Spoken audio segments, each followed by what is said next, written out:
Les matins de France Culture. Guillaume Erner. Marguerite Caton, bonjour. Bonjour Guillaume et bonjour à tous. Maison de retraite et déficit ce matin. C'est un rapport de la Fédération hospitalière de France qui a sonné l'alarme jeudi dernier. Près de 85% des EHPAD publics sont déficitaires et ce déficit s'est aggravé de 60% en un an. Autant dire que le secteur est de plus en plus fragile alors que le vieillissement de la population nécessiterait au contraire qu'il se renforce. Bonjour Marc Bourquin. Bonjour. Vous êtes directeur d'hôpital et conseiller stratégie à la Fédération hospitalière de France. Comment expliquez-vous ce retournement historique ? Normalement, les EHPAD ont des finances à l'équilibre. Oui, absolument. Il y a 3 ans, les établissements pour personnes âgées publics étaient à l'équilibre. Ce déficit qui s'est installé très brutalement, il s'explique tout simplement par le fait que les tarifs qui leur sont accordés n'ont absolument pas évolué comme l'inflation. Par exemple, en 2022, nous avons eu 6% d'inflation et les tarifs ont augmenté de 1% et la situation s'est poursuivie en 2023, ce qui a fait apparaître un déficit de 500 millions d'euros en 2022 qui s'est donc aggravé en 2023. Et effectivement, cette situation est extrêmement préoccupante pour le fonctionnement de ces structures qui sont essentielles à l'accueil des personnes âgées. Quel a été l'impact du Covid sur ces finances ? Alors, l'impact du Covid, il est assez modéré dans la situation que nous connaissons. C'est vrai que pendant les années 2020, 2021, un peu 2022, l'activité s'était un peu réduite. Pour vous donner un chiffre, on est passé de 97 à 92, 93% d'activité. Ça reste quand même très considérable. Mais cette activité, elle est remontée d'abord de 21 à 22 et encore en 2023. Mais donc le problème, c'est pas l'activité. C'est bien l'effet ciseau, donc entre des coûts qui explosent et des tarifs qui n'évoluent pas suffisamment, que ça soit évidemment les tarifs d'énergie, de denrées alimentaires, mais aussi la compensation de l'augmentation des rémunérations, augmentation bienvenue, mais qui n'a pas été compensée dans les finances des établissements, d'où une situation critique aujourd'hui. Pourtant, lorsqu'en septembre 2023, le gouvernement a annoncé que les personnels d'EHPAD seraient augmentés, que le travail de nuit notamment et de dimanche, des jours fériés, serait valorisé au même titre que, mieux valorisé comme d'ailleurs dans les hôpitaux, il a budgété 40 millions, ça n'a pas suffi. Alors c'est un bon exemple, oui, il y a 40 millions qui ont été budgétés, mais d'après les calculs que nous avons faits, qui n'ont pas été réellement contredits par les pouvoirs publics, ça en coûte un peu plus de 100. Donc, vous voyez, c'est exactement la situation dans laquelle nous sommes confrontés, c'est-à-dire des tarifs, des financements qui n'évoluent pas comme les coûts. Et ça se traduit évidemment par un déséquilibre. J'ajoute juste, si vous permettez, une petite chose, c'est que il faut quand même souligner que les établissements publics ont des tarifs beaucoup plus bas que les établissements privés, alors que leurs effectifs sont supérieurs. Et les tarifs beaucoup plus bas, c'est vrai que le prix de la journée d'hébergement, vous le montrez dans votre étude, en moyenne, c'est 62 ou 63 euros dans le public, 66 euros dans le privé non lucratif et carrément 101 euros dans le privé à but lucratif. Alors, est-ce que ce déficit a déjà un impact sur les services, sur les pensionnaires, qui sont donc des personnes âgées dépendantes, ou est-ce que les établissements ont simplement privilégié le recours à l'emprunt ? Écoutez, les établissements se refusent à juste titre, et c'est le discours que nous tenons, à réduire la qualité de service. Très clairement, c'est-à-dire que non, il n'y a pas eu de réduction d'effectifs.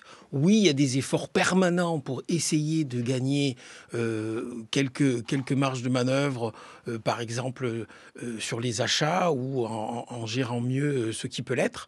Mais à ce jour, il n'y a pas eu de réduction, notamment des effectifs où, évidemment, les gestionnaires publics ne refuseront toujours de rogner sur la qualité, par exemple, de la restauration.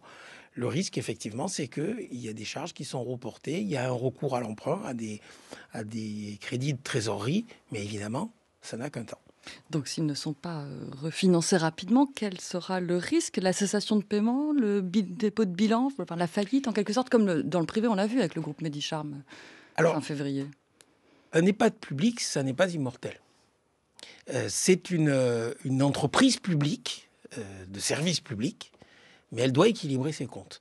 Donc, effectivement, une fois que toutes les marges de manœuvre ont été utilisées, eh bien, on se trouve dans une situation qui peut amener à ne plus faire face aux obligations financières, soit à ne plus payer certaines cotisations, certaines charges, et de ce fait, à devoir potentiellement réduire, voire arrêter l'activité. C'est un risque réel et vous l'avez souligné, à un moment où la population très âgée va croître dans des proportions inégalées, on ne peut pas envisager une telle évolution. Donc il y a vraiment des décisions rapides qui doivent être prises.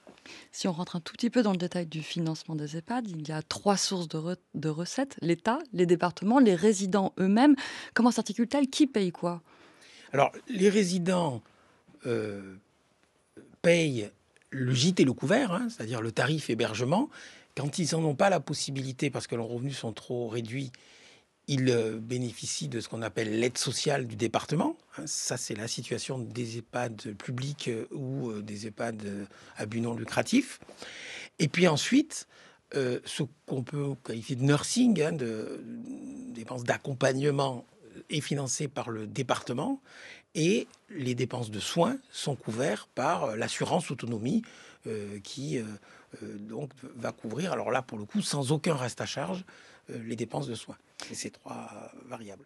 Et donc, ce qui a le plus augmenté, c'est surtout l'hébergement avec l'inflation. Est-ce qu'on va vers une augmentation des tarifs pour les résidents ou est-ce que vous demandez globalement une augmentation de l'aide publique? Je crois que dans le contexte dans lequel on est, il faut d'abord une augmentation de l'aide publique. C'est pour ça qu'on demande une hausse générale de 5%. Mais c'est vrai que les tarifs hébergement doivent aussi évoluer. Quand on propose une augmentation de 5%, je crois que c'est important de dire que c'est un tout petit peu moins que la hausse des pensions, hein, la hausse générale des pensions qui est intervenue au 1er janvier. Donc on est attentif à cette question, évidemment, du reste à charge. Mais on ne peut pas faire des EHPAD la variable d'ajustement de décisions qui ne sont pas prises pour assurer l'accessibilité économique. Et donc, je pense qu'il est indispensable de maintenir cette accessibilité économique. C'est pour ça que les places des établissements publics sont toutes agréées à l'aide sociale. Donc, même les personnes aux revenus les plus modestes peuvent y accéder. Mais ce rattrapage budgétaire qu'on appelle de nos voeux de 5% sur les 3 tarifs que vous avez évoqués, il est indispensable déjà à court terme. Après, il y a des sujets de long terme. À plus long terme, on verra surtout la loi de programmation sur le grand âge qui devrait arriver à la fin de cette année. Mais bon, c'est vrai qu'elle est promise depuis le début du quinquennat. Merci beaucoup, Marc Bourquin. Je rappelle que vous êtes spécialiste du grand âge à la Fondation hospitalière de France. Merci.